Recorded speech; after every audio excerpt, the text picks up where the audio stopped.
But today we're going to talk about Manifest Destiny. Y'all probably, if you had any kind of American education at all, then Manifest Destiny is something you've heard before, right? I mean, you must have heard of it. So can anybody in a few words just tell me, what is our Manifest Destiny? What is it actually? Can anybody say? Our God-given right to conquer the West. Conquer the West. Okay, what's the song phrase that we use for that? Sea to shining sea. There it is. Sea to shining sea. We should have control of all the land from the Atlantic to the Pacific. It's our destiny. And remember that when we're talking about destiny, that is a product of Romanticism. The idea that a country can have a destiny is because of Romanticism. So this is how Romanticism manifests in America, is through this manifest destiny. This idea that we can go from one ocean to the other and that God has our back on that God is actually going to support America doing that because it's our destiny. So here's what America looked like in 1832, okay? And you'll recall that the Louisiana Purchase has already started to be explored. People have started to move into the states in the Ohio River Valley, but Texas is not a part of Mexico, but it's also not a part of America because it's a separate republic. It's a republic all of its own. Although Mexico doesn't say so. Mexico does not agree. And actually, officially, the United States hasn't agreed to that yet. Because if they do, then they're basically picking a fight with Mexico, and they don't know if they want to do that yet. So in order for Texas to become a part of the United States, it has to be recognized as a separate country from Mexico, because the US can't just steal pieces of other people's countries. You know, you can annex a whole country add a state to the United States, add a republic to the United States, but you have to recognize it first. But the American government hasn't decided they want to do that yet because that would put them at war with Mexico, and they don't know if they're ready for that yet. So, but it does happen because in 1850, look where the boundaries of America are in 1850. So obviously we managed to cover quite a bit of distance from 1832 to 1850. Let's look at how that happened. A lot of it had to do with who was in office. When we started off, we were talking about Andrew Jackson being in office. He kind of has been in office a lot of this time that we've been talking about. He had all kinds of legacies to his name that made him sort of difficult for his party to follow. He was a tough president to belong to. Jacksonian Democrats they were responsible for a lot of things that were kind of embarrassing. He was responsible for the Indian Removal Act, which caused all kinds of, within the military, the people who actually had to carry that out made him kind of unpopular with them. He was responsible for the bank wars, which means state legislatures didn't like him very much. He was responsible for the Specie Circular, which is basically America's agreement to just use silver for everything, real silver, not coins that are, supposed to represent silver, but real silver. He used a spoils system to staff his cabinet. Anybody know what a spoils system is? This is a crazy thing no president would ever do, but basically you take the people that donated to your campaign and you give them jobs in the cabinet. Nobody would ever do that, right? We don't use the spoils system anymore, do we? Do we have presidents who appoint donors into their cabinets? Yeah, we kind of do. Anyway, he was the first president to do that, though, to use the spoils system, because like George Washington didn't do that. He appointed people that were capable of doing the job into the job that needed doing. And he was responsible for the nullification crisis, which, if you don't remember, that was that thing where South Carolina threatened to secede because they didn't want to keep paying the tariff, and he parked a warship in Charleston Harbor and said that if they tried to secede, they would go to war, which basically called the question of states' rights into focus. So he had a lot of things that he kind of left behind.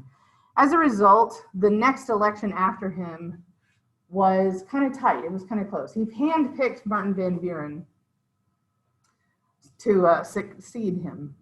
And if you remember, the first time Andrew Jackson ran for president, he didn't get elected, even though he won the popular vote, because there were 4 people running, and he didn't win half of the vote. He won the majority. He won the largest number of all 4, but it wasn't quite half. Calhoun tried to make that happen again. This guy here, the scary guy, the guy who always looks surprised to see himself. that guy. He tried to make that happen again. He tried to make it so that there were enough candidates on the field that nobody could get half of the vote, and that way the House would get to pick the next president, and Calhoun, who was the Speaker of the House, would get to decide who that was going to be. He tried to make that happen again. Well, Jackson had enough popularity that when he handpicked his successor, when he handpicked Martin Van Buren to succeed him, Martin Van Buren won the popular vote by 51%. Just barely enough so that they couldn't take it back to the House. And he won the electoral vote by 58%. So even though there were 5 candidates, and it should have worked, Calhoun's plan should have worked. Even though there were 5 candidates, Martin Van Buren still won enough of the votes so that it didn't have to go to the House, which means Calhoun didn't get to do anything about it. So after the election of 1836, Martin Van Buren is the president. Some of the biggest issues that Martin Van Buren inherits has to do with borders. Because it's 1837, we haven't had a war since 1815 over a border. So it's been a minute, but there are several borders that are in dispute. There are places, Lewis and Clark went up here and explored all of this. They followed the Oregon Trail out here and they claimed it for America, but for some reason, Britain and Russia both think this belongs to them. Okay, so the border that's in dispute here is this one. This is what this is the line that America thinks it deserves, the 5440. Okay, that's the latitude 5440. That's the line that they're pretty sure that they deserve. This is where it is today, just so you know. It's the 49th parallel. Up in Maine, the border between Maine and Canada is constantly being disputed by the British. And in Florida, the issue that we have is that nobody's really sure who owns Florida because it is overrun by tribal people, by the Seminole. So they have a reservation that's the whole southern tip of Florida. And then they have the reservation that's the whole middle of Florida. And who is actually in charge of this area. So Van Buren has to deal with this, but he also has other things that happened during his presidency that are kind of substantial. Any of y'all ever seen the movie Amistad? No? Yes.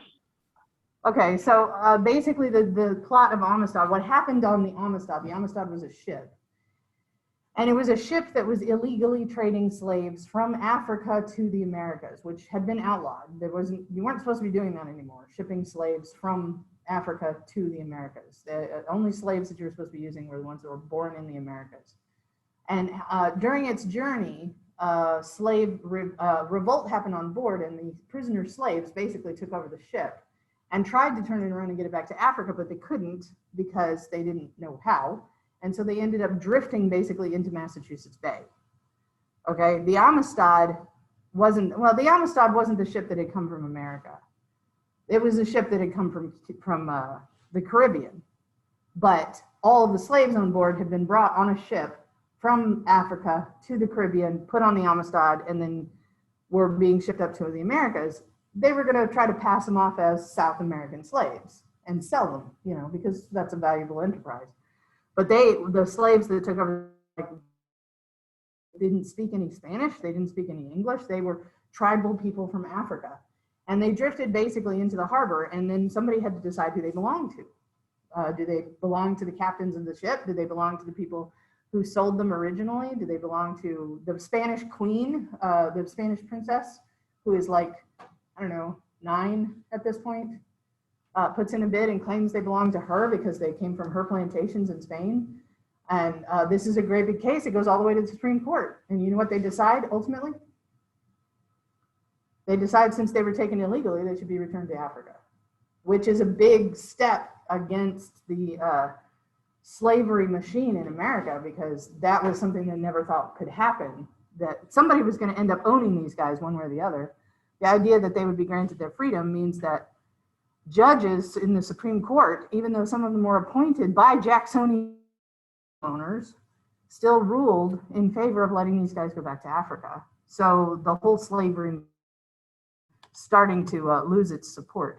Martin Van Buren also had a woman running his who was bossy and extravagant and thought, that the purpose of the White House was to show off the wealth of America.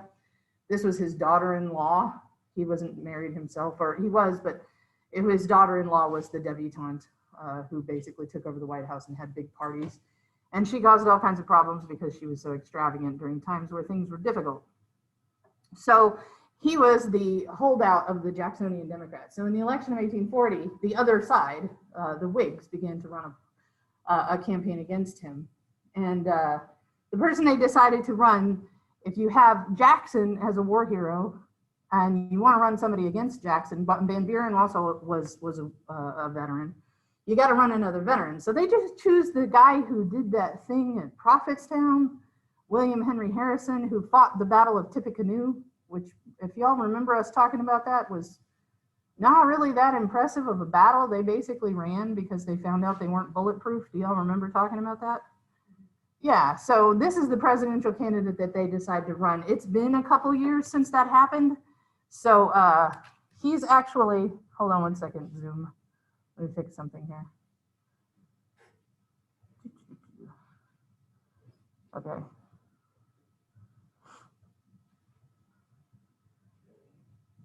Okay.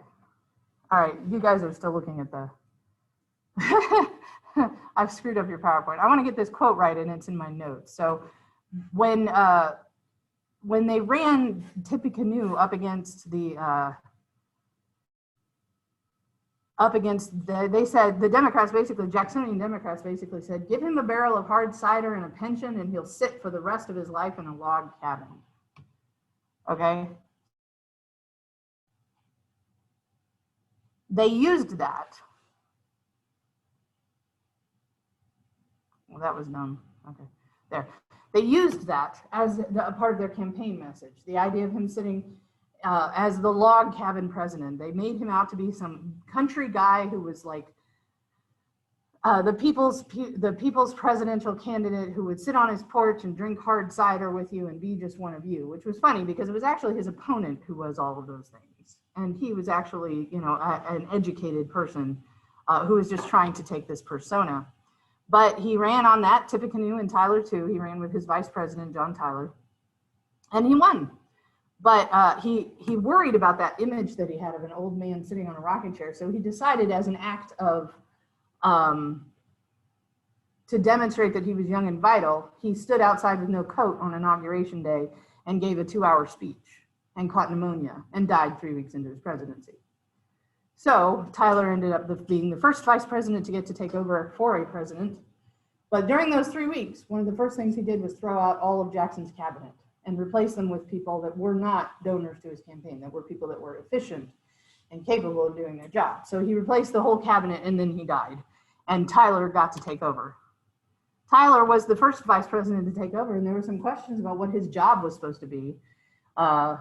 Calhoun wanted him to be an acting president. Henry Clay too. They campaigned for him to name himself as vice president, acting as president until the next election could take place. And he refused, even though he had planned to be kind of a hands-off vice president. When it came up to his turn to serve, he was like, no, I'm going to really actually be president, which made a lot of people mad. They're like, you weren't elected to be president. You were elected to be vice president. John Tyler had a large family. He had 7 children with a woman who died while he was in office. He married another woman and had another 7 children. So he was an active family man. And he took on all of those boundaries that Van Buren couldn't do anything about. He successfully negotiated boundaries of Maine. He couldn't fix the boundaries of Oregon because the British and the Russians didn't want to give up their disputed territory up there. And he made a private treaty for the annexation of Texas in exchange for protection from Mexico, but that wasn't going to hold up in like the Mexican governmental system. He just made a private treaty to let them let Texas go and let us annex it, in exchange for which we'll protect Mexico from the threats of Europe, which were kind of substantial at the time.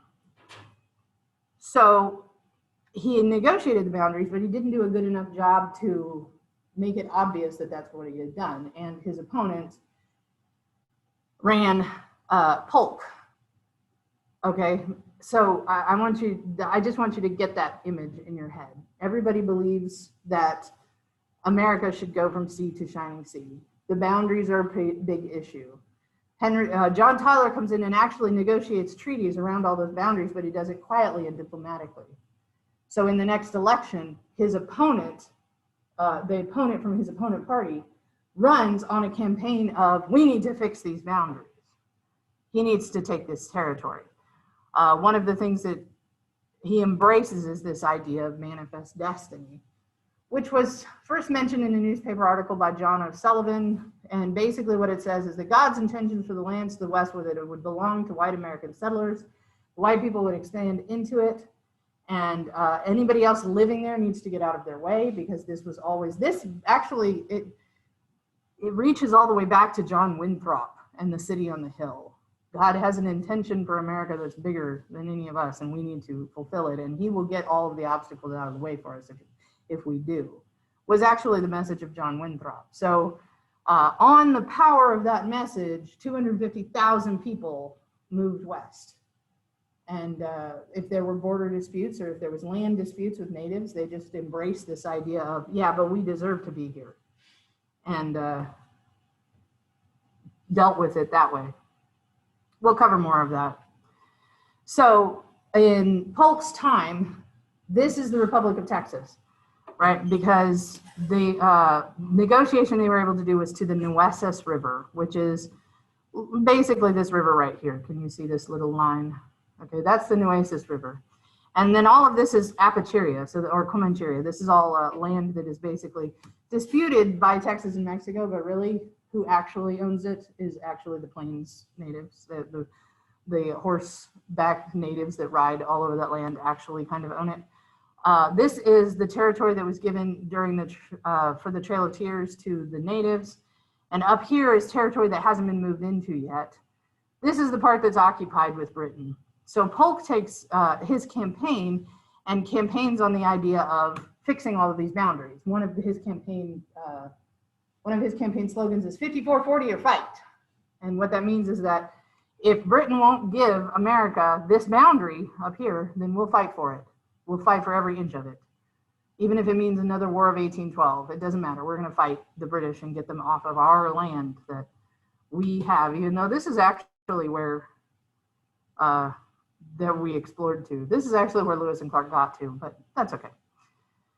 In the South, Polk offered to buy land from California and Mexico for $20 to $40 million, which Mexico really could have used, but they didn't want the money because they didn't want Anglo settlers that close to Mexico. They didn't want us crowding onto the Mexican border, so they refused the cash purchase.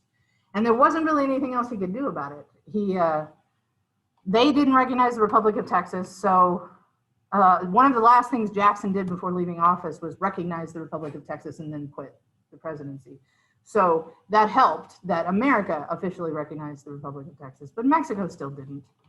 He offered to buy all of this land up into California so that he could get from sea to shining sea and meet his campaign promise, but they wouldn't sell. And then luckily this thing happened where Zach Taylor crossed the Nueces River into this disputed area and rode across the Rio Grande and kind of just looked around in this area and managed to find Mexican soldiers to have a little bit of a fight with and get some of his men injured and some of his men killed. 11 US soldiers killed and 6 wounded and 49 captured. And what that meant was Polk was able to go to Congress and say, American blood has been spilled on American soil. So look at it again, make sure you're clear. This is where the treaties all say that Texas ends and Mexico begins, okay? This is the Nueces River. This is the Rio Grande River, where Santa Anna's treaty said that he would withdraw his troops behind, that the troops would all withdraw across the Rio Grande. And that sort of makes it sound like, according to the Treaty of Veracruz, which Santa Anna signed when he was in prison, that the border of Texas should be the Rio Grande. Zach Taylor's troops rode across both and into here, and then got killed, okay? American blood has been spilled on American soil. Now we can go to war with Mexico. Okay, so Abraham Lincoln was a senator from Illinois, serving in Congress at the time, and he pulled out a napkin and wrote down a series of resolutions called the Spot Resolutions, which basically said that he wanted to be shown the exact spot where American soil, that was American soil where American blood had been spilled. Before he agreed to commit America to a war with Mexico, he wanted to see the exact spot where it had happened, because he didn't believe that American blood had been spilled on American soil. He believed it had been spilled on Mexican soil. What do you think? It's pretty, I mean, where the actual fight happened, they were chased back across the Rio Grande. So the actual deaths and stuff actually happened in this little disputed area here. So is that American soil? What do y'all think on Zoom? Nobody on Zoom wants to offer an opinion here? I Okay. think they were looking for it. Like they crossed the Rio Grande to go look for like the death, like to Okay. pick a fight with Mexico, And what would be the benefit of picking a fight with Mexico? to go to war and take land.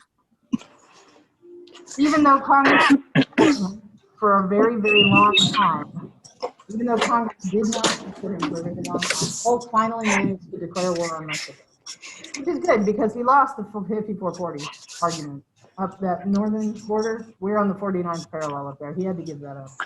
So he lost that part of his campaign promise. He's going to get this one, but he has to go to war to do it. So the Mexican-American War takes a little bit less than 2 years. It goes from 1846 to 1848. And hold on one second. There, that should be better. I just muted Savannah. Okay.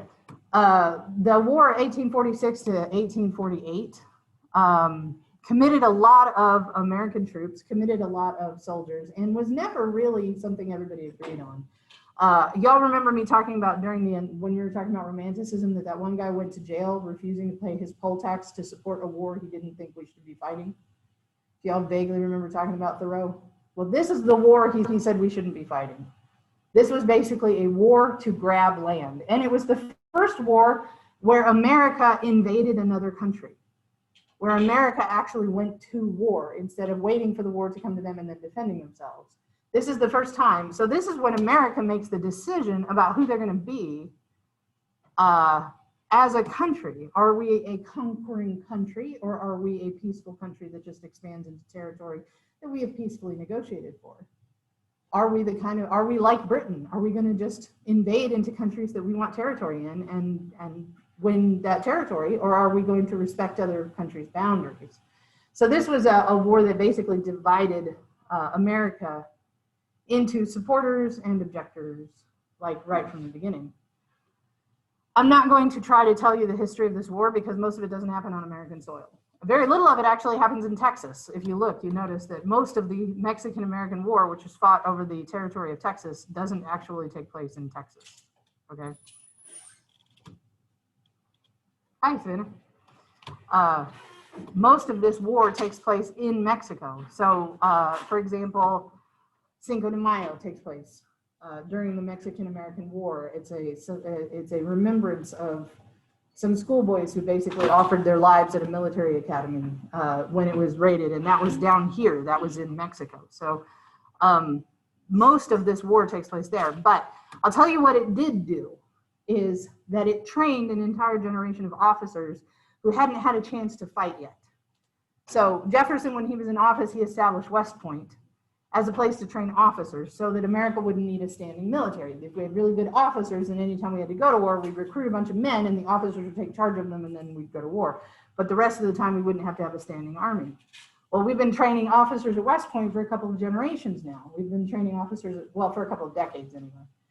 And they're ready to fight, but they don't actually have a war to fight in until this. And this is where we start finding out who they are. So here are some of the major officers that we meet in the Mexican-American War, officers that fight side by side. Do y'all recognize any of these names? Well, who do you recognize from this list? Like all of them. Like all of them, right. These are who, where do we know these names from? The Civil War.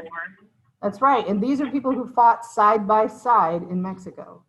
Okay, so Ulysses S. Grant fought side by side with Robert E. Lee in Mexico, in the Mexican-American War. They trained on how to fight in this war with each other.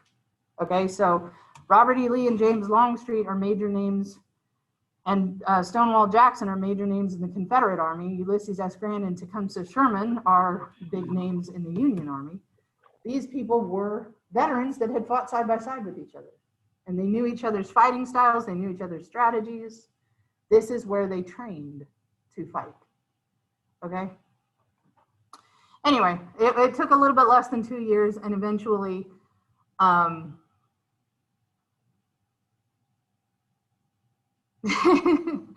like that, Andrew. Andrew Reed says, America is that kid in high school that everyone tried to pick a fight with everyone and then overreacts often.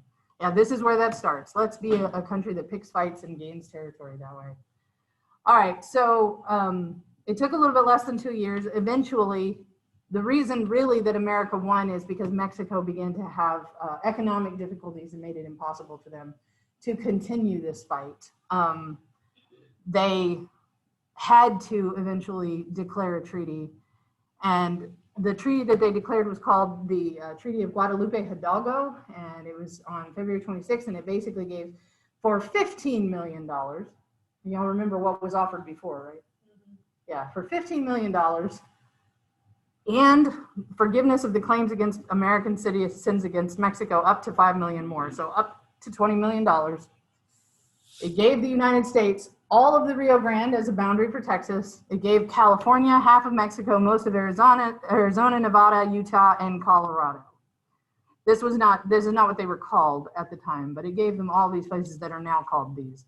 Mexicans in these areas had the choice of either relocating and moving south back into Mexico or staying and becoming citizens of America. That's important for us to remember, that there was an entire section of our country that had Mexican citizens who became American citizens, but who stayed in their small communities. And that's part of the reason why we have large communities of Mexican-speaking people who are generationally American citizens.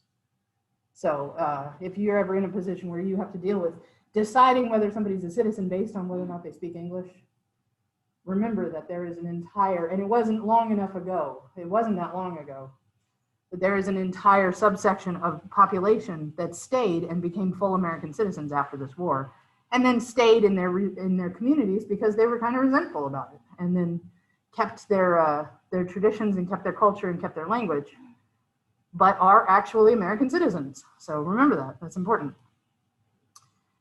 Anyway, so one more purchase in 1853, the Gadsden Purchase gave us this tiny little piece right here. And as a result, the negotiated boundary with England was the 49th parallel. The negotiated boundary with Great Britain for these two areas in 1842. And so by 1853, this is what America looks like. What's missing? Hawaii and Alaska. That's right. Everything but Hawaii and Alaska by 1853. Now they're not states yet. A lot of them are not states yet. A lot of them are just territories. In order to remember, there's a process to make them into states. There's a process to turn it. You have to move a certain amount of population in. They have to commit. There has to be. They have to follow the process in order to apply for statehood. So a lot of these places aren't states yet. They're territories. But this is the shape America has now, right?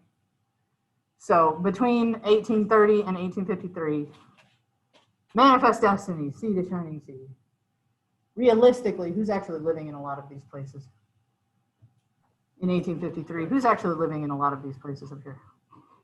The same people that have always lived there. Yeah, pretty much.